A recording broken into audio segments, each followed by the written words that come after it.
بیچ میں ڈفرنس آپ لوگوں کو بتائیں گے۔ عید الفطر کا مطلب ہے 30 روزے گزرنے کے بعد اللہ تعالیٰ 30 روزے کے بدلے میں تحفے کے طور پر عید الفطر جو 3 دن پر مشتمل ہے وہ دیتا ہے۔ اور عید الفطر 30 روزے گزرنے کے بعد عید الفطر منایا جاتا ہے، جس میں لوگ روزے کی فطرے دیتے ہیں، جسے فطرانہ بھی کہتے ہیں، فطرہ بھی کہتے ہیں۔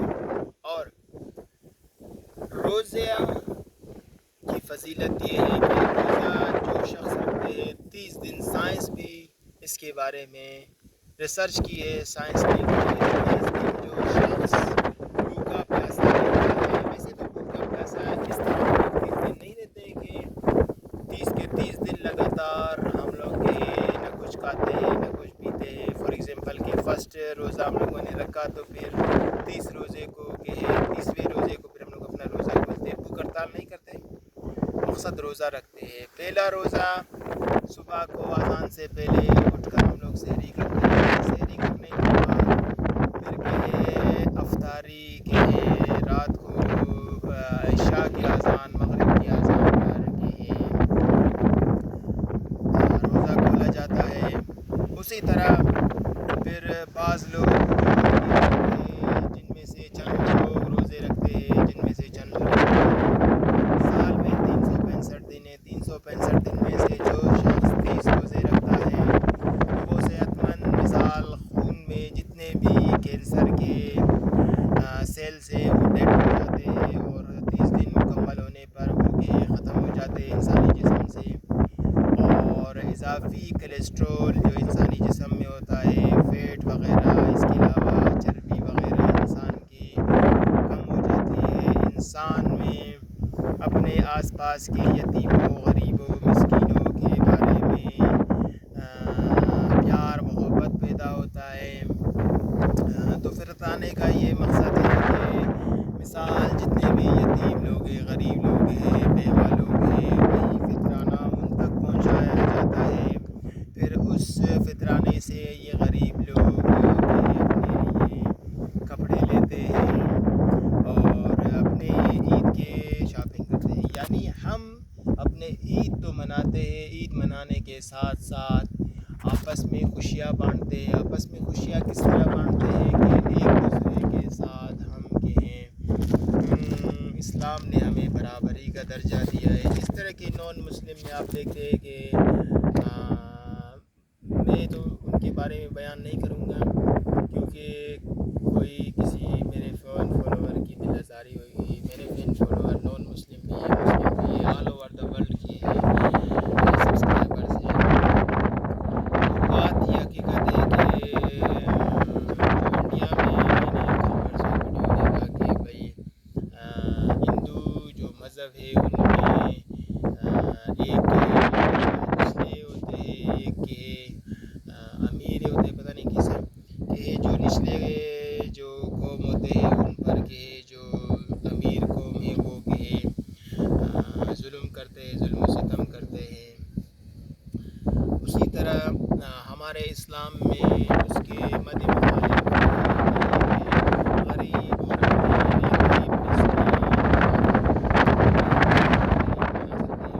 اور عید الفطر اور عید الاضحیٰ میں دونوں میں کہ ہم اپنے غریبوں کا خیال کرتے ہیں۔ اور چونکہ یہ ہے کہ عید الاضحیٰ میں اور قربانی کے عید الاضحیٰ کے یہ فائدے ہیں کہ ایک تو سب سے پہلے کہ جو قربانی کیا جاتا ہے ان کے گوشت غریبوں تک بھی پہنچتے ہیں۔ بعض لوگ یہ اپنی فریزر میں اور فریجوں میں اکٹھے کرتے ہیں، بعض لوگ گوشت کے غریبوں تک پہنچاتے ہیں۔ ایک حصہ کے مالک کا ہوتا ہے، ایک حصہ رشتہ داروں کا ہوتا ہے، باقی تمام حصے کے غریبوں، یتیموں، مسکینوں کا ہوتا ہے۔ مگر یہاں پر ایسا نہیں ہے کہ جس شخص نے 5 قربانی کی تو 5 قربانی میں کچھ حصہ غریبوں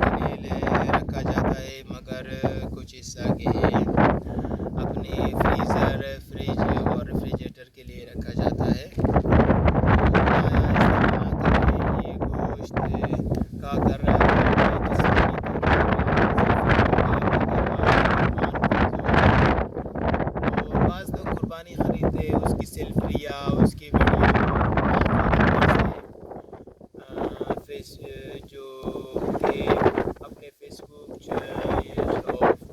پیج پر، یوٹیوب چینل پر یا اسٹیٹس، فیس بک، واٹس ایپ، جتنے بھی سوشل میڈیا کے اکاؤنٹس ہیں وہاں پر اپلوڈ کرتے ہیں. تو ایک قصہ سناؤ کہ ایک شخص تھا، بہت ہی امیر گھرانے کا تھا. تو اس نے کیا کیا کہ بھائی یہ ہر سال وہ قربانی کرتا تھا، جاتا تھا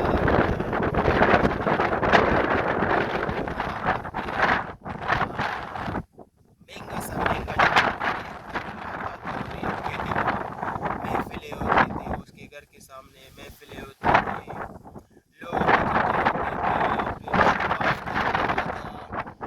کو کاٹ کر لوگوں کو سامنے دکھایا جاتا تھا کہ بھائی یہ قصیدے ایسا. باقی جو غریب لوگ زمین پر بیٹھے ہوتے تھے، یہ امیر شخص کے چارپائی کرسی لگاتا تھا، بیٹھتا تھا. ایک سال اس طرح ہوا کہ اسے بزنس میں لاس ہوا. تو اس نے اپنے دوست کو فون کیا اور کہا کہ مجھے چند پیسوں کی ضرورت ہے، عید الاضحیٰ میں قربانی کرنی ہے. اس کے دوست نے تو منع نہیں کیا. اس کے دوست نے جواب میں کہا کہ بھائی میں پیسے تو آپ کو دوں گا، مگر اس ایک شرط ہے کہ آپ کے محلے میں آ کر میں کیا کروں گا کہ آپ کے محلے میں جو میں آ گیا وہاں پر میں لوگوں کو آپ اکٹھا کرے، وہاں پر لوگوں کے سامنے میں آپ کو پیسے دوں گا، آپ اپنے لے جا کر قربانی خریدے، ان سے قربانی کرے اللہ کی راہ میں. تو اس شخص نے کہا کہ یہ آپ کیا مذاق کر رہے ہیں کہ آپ مجھے پیسے دیں گے، پھر میں لوگوں کو بلاؤ، لوگوں کو اکٹھا کرو. تو اس نے جواب میں کہا کہ جب آپ کو برا لگتا ہے تو بے شک یہ غریب لوگ ہیں، ان کو یہ آپ کے قربانی کے گوشت کی خاطر آپ کو بات نہیں کرتے، مگر دل میں آپ کو برا سمجھتے ہیں. تو پھر کیا پتہ انہی کی بدوانی، انہی کے حال نے اس سال آپ کے کاروبار میں لاس کروایا، اور آپ اس سال کے اللہ تعالیٰ نے آپ کو سبق سکھانے کے لیے یہ کام کیا. تو اللہ تعالیٰ اپنے بندے کو ہمیشہ چھوٹ دیتا ہے، مگر آخری طور پر پھر اللہ تعالیٰ اپنے بندے کو ہدایت کے لیے چھوٹی موٹی سزا دیتا ہے، پنشمنٹ دیتا ہے. تو بھائی اس بندے نے کہا کہ اس سے پہلے پھر لوگوں کے سامنے اس نے معافی مانگی کہ اگر میری قربانی کی وجہ سے، میری یہ محفل کی وجہ سے، میرے محلے میں آپ سب کو بلایا، بڑے ہو کر یہ دولت، شہرت، عزت، تین چیزوں پر کبھی بھی بھروسہ نہیں کریں. خوبصورتی ایک بیماری میں چلی جاتی ہے، دولت ایک جھٹکے میں چلے جاتی ہے، اور تیسرا کہ ہے صحت بھی کہ ہے صحت تندرستی پر اللہ تعالیٰ کی ہر نعمت میں شکر ادا کرے اور ہمیشہ استغفر اللہ کا ورد کرے. تو قربانی بے شک کرے، مگر دکھانے کی نہیں، اللہ کی رضا کے لیے. اگر کسی کو آپ خیرات دیں گے، اس ہاتھ سے دیں گے تو یہ ہاتھ کے آپ کو پتہ نہیں چلے. تو قربانی عید الاضحیٰ اس وجہ سے منایا جاتا ہے. حضرت ابراہیم علیہ السلام کو خواب آیا کہ آپ اپنے بیٹے کو قربان کریں.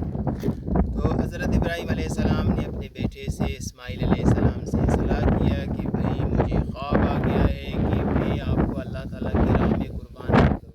حضرت اسماعیل علیہ السلام نے اپنے والدے کی کہا کہ مجھے جلد سے جلد قربان کرو، مجھے اللہ تعالیٰ کے عشق میں، اللہ تعالیٰ کی محبت میں، اللہ تعالیٰ کے لیے قربان ہونا ہے. مجھے آپ سے زیادہ اللہ تعالیٰ عزیز ہے، میرا رب عزیز ہے جس نے مجھے خلق کیا، جو مجھے قربان کر سکتا ہے.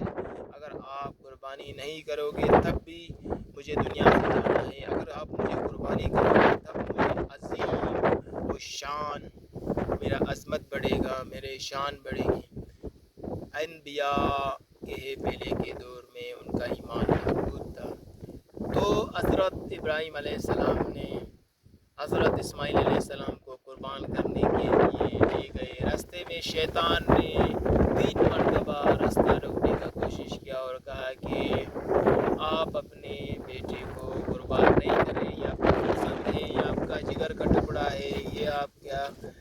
کہ بیٹا ہے حضرت ابراہیم علیہ السلام نے شیطان کو کنکر سے مارا کہ جا بھاگ جا. وہ شیطان کے حضرت ابراہیم علیہ السلام کی ایمان کو ڈگڈگانے لگا، مگر حضرت ابراہیم علیہ السلام اللہ تعالیٰ کے پیغمبر تھے تو وہ کس طرح شیطان کی باتوں پہ آتے تھے. انہوں نے پہچانا کہ انسان کی شکل میں شیطان ہے، انہوں نے کنکر سے مارا. اس کے بعد پھر حضرت ابراہیم علیہ السلام کو اس کے فرزند نے حضرت اسماعیل علیہ السلام نے کہا کہ بابا میری قربانی کے لیے اپنی آنکھوں پر پٹی باندھو تاکہ آپ کا دل میں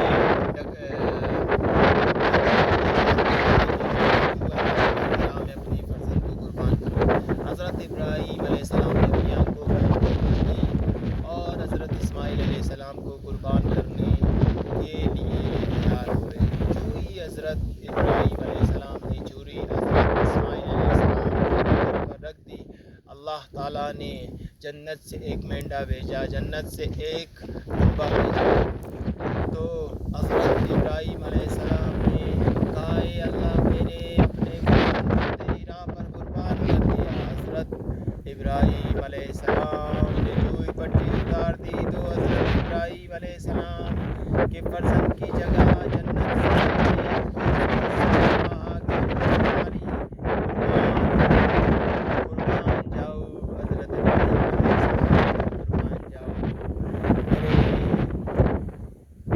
حضرت اسماعیل علیہ السلام پر قربان جاؤ، اپنے رب ذوالجلال پر 1,24,000 پیغمبر کے قربان جاؤ جنہوں نے ایمان و جستجو کے ساتھ قربانیاں کی، جنہوں نے ایمان و جستجو کے ساتھ تقویٰ کیا. مگر افسوس آج کے جو ہم ہیں قربانی کرتے ہیں تو صرف اور صرف مطلب کے لیے کرتے ہیں. جو بھی نیکی کام کرتے ہیں وہ صرف اور صرف اپنے مطلب کے لیے کرتے ہیں.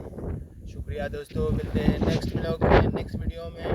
اپنا خیال رکھے، قربانی کرے اللہ کی راہ میں، نیکی کرے اللہ کی راہ میں، اپنے یتیموں غریبوں مسکینوں کو خیال کرے اور ہمیشہ یتیموں غریبوں مسکینوں کی مدد کرے، آس پاس کے ہمسائے کی مدد کرے اور دعاؤں میں یاد رکھے. اللہ تعالیٰ ہمیں مزید توفیق دے، ہمارے ذہن کو مزید علم و عمل سے بھر دے. شکریہ.